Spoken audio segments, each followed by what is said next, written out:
Anga foli ani tanoni bi suwar meja filɛbaga bɛɛ lajɛlen Mali kɔnɔ Mali kɔ kan k'aw bɛɛ lajɛlen fo fɔ sigiyɔrɔ la cɛ fara muso kan sifin fara sijɛ kan k'aw ladɔnniya k'a fɔ kunnafoni waati ni y'o selen k'aw bɛɛ lajɛlen fo k'aw waleɲuman dɔn. Hokumu kɔnɔna na bi dimanche donya in na mɛ kalo tile 17 san 2026 an y'an senfa ni ka se kɛɲɛba alimamiba dagayɔrɔ kan ka kɛɲɛ n'olu ka ladala ko ye filaw fɛ yen n'a bɛ f'o ma ko l'aide de alarba n'o kɔrɔ ye bamanankan na kalandenw bɛ taa lɔgɔ ɲini ni ka n'o di u ka karamɔgɔ ma ani ka dugawu ɲini. O hokumu kɔnɔna la maaba caman tun bɛ kɛnɛ in kan n'o dɔ bɛ tali kɛ an ka kɛnɛba perefe ba kan n'o ye Dawuda Jara ale n'a jɛw. N bɛna dɔ fɔ Kɔtɔkɛ tɔgɔ la. A bɛ kuma ka Kɔtɔkɛ le tɔgɔya la. Sabula a fa tɛ man di a la. Ka wuli ka jama kɔntɔn ka waleɲuman dɔn.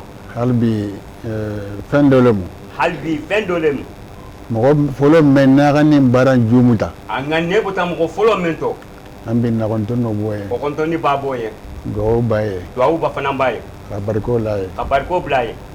Adamadenya. Adamadenya. N'i ka ko fɔlɔ. N'i ka ko fɔlɔ. Ni Ala bɛ bariko dun ka la ka taga fɛ. Ni masa taala bɛ bariko dun k'a tɔ. I se Ala ta dun. I se Ala tan to k'Ala barika la. N'i ka ɲɔ bulu la n'a bɛ nagasiran. N'i ka fɛn dɔ bulu la a bɛ nagasiran. I yɛrɛ si jɔ i hama. I fan si jutu i fan ma. Mais baara bulu la bago. Baara bulu la bago. Na bariko b'a ma. Bariko b'a ye kɔntɔn n'o b'a ye. Na tajulo b'a ye. Awɔ tantuli b'a ye. Nin baara. Ko nin baara. An bɛ alimamiba. Halisa alimamiba. Nɛgɛ nu bolo. I tɛlu bulu. N bolo bɛ fani a la. E bolo bɛ fani alimamiba tɔ. K'a lamun kan. K'a lamun kan. A taa ni sa in tɛ. A taa ni sasa tɛ. Diinɔ. Diinɔ. A bɛ yiriwaga ne ka taga. Ni dɔ man kafa a ma fɛn tɛ bɔ k'a la. Lungo o lungo dɔ le bɛ kafu k'a ma. Mɔdun mun tɛlu bolo ala tan tu bale. Min tɛlu bolo ala tan tu bale ti. An bɛ so duwa ye siyo ni kɛnɛya. Halisa i bɛ don ala ye siyo ni kɛnɛya ani laban ko laban ɲuman ɲuman. ala k'o kalifa a la. Ko ala k'o kalifa a la. Nɛgɛ nu bolo. E tɛlu bolo. Kɛɲɛba musu nin kɛ. Kɛɲɛba musu nin kɛ. Bɛɛ la dɔw ka kafe. Ka bɛɛ ka jɛ ka duwawu kɛ alimamiba ye. A n'an ka jɛ ka duwawu kɛ n bɛɛ lajɛlen ye. A n'an ka jɛ ka duwawu kɛ n bɛɛ lajɛlen ye. Wala kuma bɛ n tɛ bolo. O tuma na kumakanw bɛ n b'a bolo o mɔgɔ le ti. K'a fɔ alu ye. K'a fɔ. Wala mɔdi ni jama siya kɛ. A kɛn tɛ la. K'a bɛ ala tanɔ.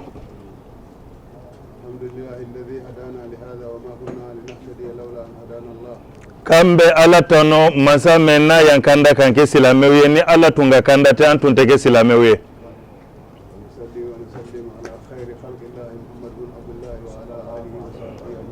K'an bɛ seli ka kisi ɲini danfɛnw ka sɔn hɛrɛma kan n'o ye Muhamadu bun Abdulahi ye ala k'a ka kisi a n'a ka nɛɛma ala k'a jidi a kan.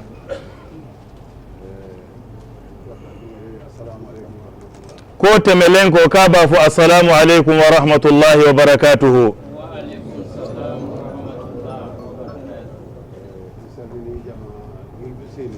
K'a bɛ silamɛ jama bɛɛ lajɛlen fo.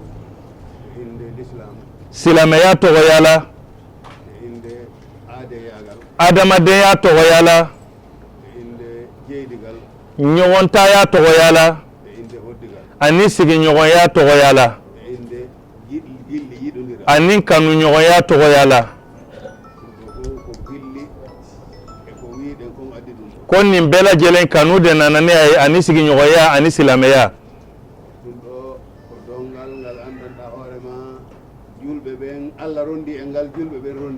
Ko nin ye doni mɛ ni ala y'a sigi an kun wa silamɛ fana y'a sigi an kun.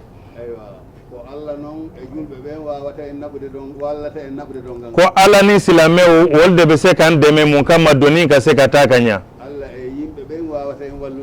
Ala ni adamadenw olu de bɛ se k'an dɛmɛ doni ka taa ka ɲa. An tɛ se k'an yɛrɛ dɛmɛ ni ala ka dɛmɛ tɛ ani mɔgɔw ka dɛmɛ. An tɛ foyi ye ni adamadenw tɛ i n'a fɔ aw ɲɔgɔnnaw. K'an bɛ dugutigi ye an bɛ foli daminɛ a la. Ko ɲumanya o ɲumanya n'u y'o fɔ anw na o ɲumanya o bɛ olu de la. K'an b'a ɲini ala fɛ ala k'u simaya ka sijan ni kɛnɛya d'u ma dugu in kun na. An b'a ɲini ala fɛ ala k'u ni dugu kan bɛn ala k'u ni dugu tɛ bɛn mɛn ka di ala ye mɛn ka di adamadenw ye. Ko n'o tɛmɛna ko monsieur le préfet a n'a jɛɲɔgɔn bɛɛ a n'a baarakɛɲɔgɔn bɛɛ ko u bɛɛ lajɛlen ka foli bɛ yan wa nisɔndiya belebele fana bɛ u ye yan nɔ. san wo san nin bɛ kɛ yan i n'a fɔ Alhaji Mamadu Sharifu y'a fɔ cogo min nka ɲinanta ɲɔgɔnna a ɲɔgɔnna man deli ka kɛ a ɲɔgɔnna man deli ka kɛ komandan yɛrɛ kunturu ka se ka se kɛnɛ kan ka tila ka alarba lɔgɔ nafa jumɛn b'a la k'o fɔ an ye ko leɗɗe alarba man daminɛ yan nɔ Fuuta Jallo kalanyɔrɔ bɛ yen nɔ alarba lɔgɔ bɛ taa nin yɔrɔ bɛɛ lajɛlen na Zawiya alarba lɔgɔ bɛ taa ye k'a y'i sara yan ka taa Ginɛ k'u taara ni araba lɔgɔ de yen nɔ. Chers frères en islam de la communauté PEL et sympathisants de Kéniéba, mesdames et messieurs les membres de la commission d'organisation, mesdames et messieurs de la presse, chers invités, population venue nombreuse, c'est avec un immense plaisir et un profond respect pour nos traditions que je prends la parole aujourd'hui, 17 mai 2026, à l'occasion de cette cérémonie symbolique des remises de bois au grand imam de Kéniéba, dans le cadre de la célébration d'une de nos valeurs culturelles dénommée l'Aide Alarba. Cette rencontre traduit non seulement notre attachement à nos racines culturelles, mais également notre volonté commune de préserver les pratiques ancestrales qui fondent l'identité et la cohésion de notre communauté. Mesdames et messieurs, l'Aide Alarba représente bien plus qu'une simple tradition.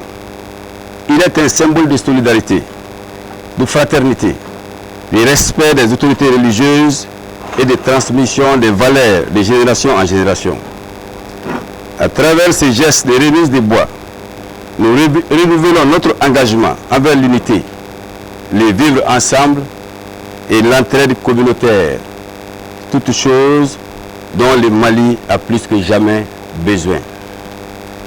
Monsieur le grand imam, en vous offrant ces bois aujourd'hui, la communauté PEL exprime sa reconnaissance pour les prières, les conseils et les sacrifices consentis quotidiennement pour la paix, la stabilité et l'éducation morale de nos populations. Vous incarnez une référence spirituelle essentielle et votre rôle demeure capital dans le renforcement de la cohésion sociale.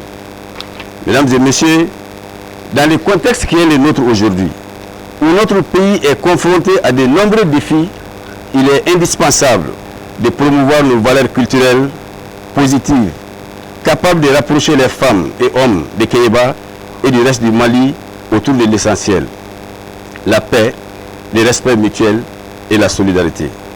Avant de terminer mon propos, je formule les vœux ardents pour que cette célébration de l'Aide Alarba demeure un cadre de rassemblement, de bénédiction et de renforcement de la paix dans notre cercle et au-delà, dans tout le Mali. Que Dieu bénisse nos communautés, que Dieu bénisse nos autorités religieuses et coutumières et que vive l'Aide Alarba dans un Mali uni et réconcilié. Je vous remercie de votre aimable attention. O bɛɛ lajɛlen tɛmɛnen ka bɔ yen nɔ kalandenw nana ni kana bonya ma se k'u ka karamɔgɔ ye laada la kɔrɔlen u b'a kɛ cogo min na ni kana l'Aide Alarba lɔgɔ di u ka karamɔgɔ ma ni ka tila ka a dugawu ɲini a fɛ.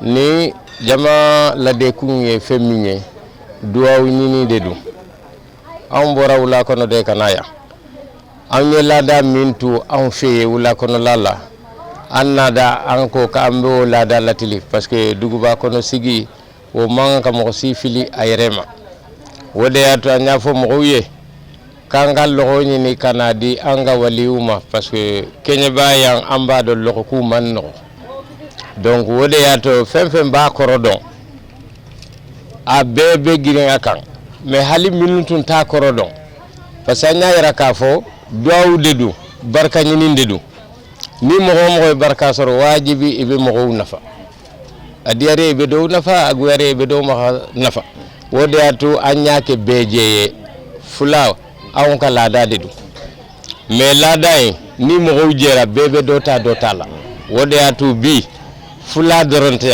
bomanan doronte koroboro doronte kado doronte BDB yambi be ya adere hakilna ko dedu mimbe atu mo be fara nyon kan mo be hinna nyonna comme nanka discours aya be fo aya be nimsi wasa jamanate basigili wode atu mo danna nimma note ni jamanatu basigili ndum aw be jama yam min tumba yankorole wolu ba jama kundo donc do nyini do annana do de nyini pour que engagé ka baraka soro ande un ka soro amode un ka soro antul sama ka soro jamana abela hala min nafana ambe ala deli ala ka bolo wala hala yalla ala ka ke an sagoye parce que foy tawta ni jamana inte jamana on tade do on be yaddo 600 mo tado mais on min depuis 86 min be on bado wotuma gojere ate du wuce man lala wula kono la blenedu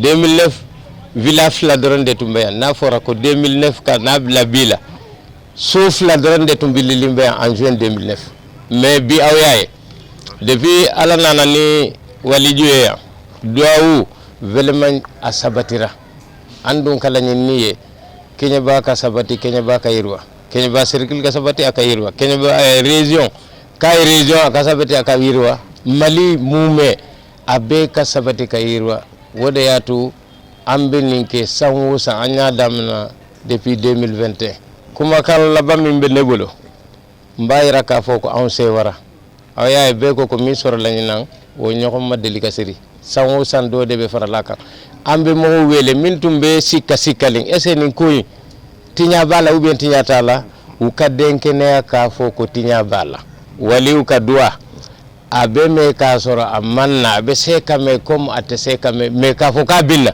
wo kuma ko ni tala mo kana sikawla wali do atebimbi atebisini abe dunal nafa abe la harana fa be wele halibi sawere min ke ranyina akate mininka ambe préfet fo ka chef de service be fo ka maire fo ka dugla dum be fo ka dugutigi fo ka be fo ka jeunesse fo ka fo ka société civile fo be ki yereye ko yin kono ka mo ko kelen tate fulaw doron tate man ngaw don tate ambe jede dum doa wode bambe nafa ka welle kay wode ambe be fo ambe cercle mo be fo ambe angada fe jamanaw ambu fo passer sawo san Sénégal o be na Guinée o be na nyina ni ay manna c'est parce que jamanate basigili ambe ala dili sawere ka sura basigili ndu mo ni ba fe kana e kana herala e kasegi herala wode la welli kambe mbulu ambe bofo allahumma salli ala sayyidina muhammad wa sallim ambe duwaw nyini bela jelen fe fana en toriki allah haysi tawi enen en moƴƴa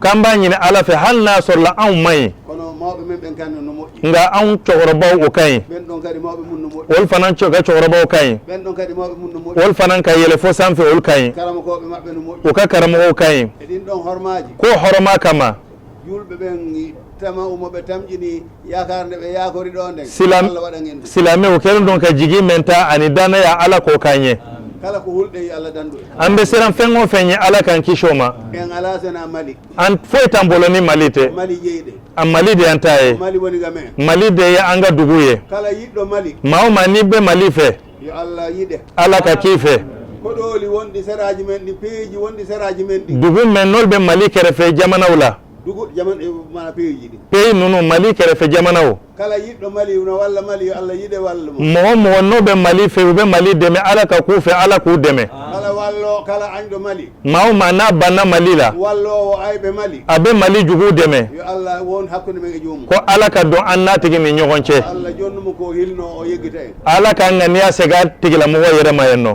اللهم صل صلاة كاملة وسلم سلاما تاما على سيدنا محمد النبي الذي تنهل به وتنفرج بالكرب وتقضى بالهواج وتنال بالرخاء بحسن الخواتم ويستسقى الغمام بوجهه الكريم وعلى آله وصحبه في كل لمة ونفس بعدد كل معلوم لك يا الله. سبحان ربك رب العزة عما يصفون وسلام على المرسلين والحمد لله رب العالمين. Nafo awere nyabala chuga mina kurane kalon kera ninga duwa uke mali aku kera be ani kele akon nala ine kun kera akulo na onye garsige kaira anfle bagala lame bola yanga bi kuna funi mina ni usani ni au kambe wati wari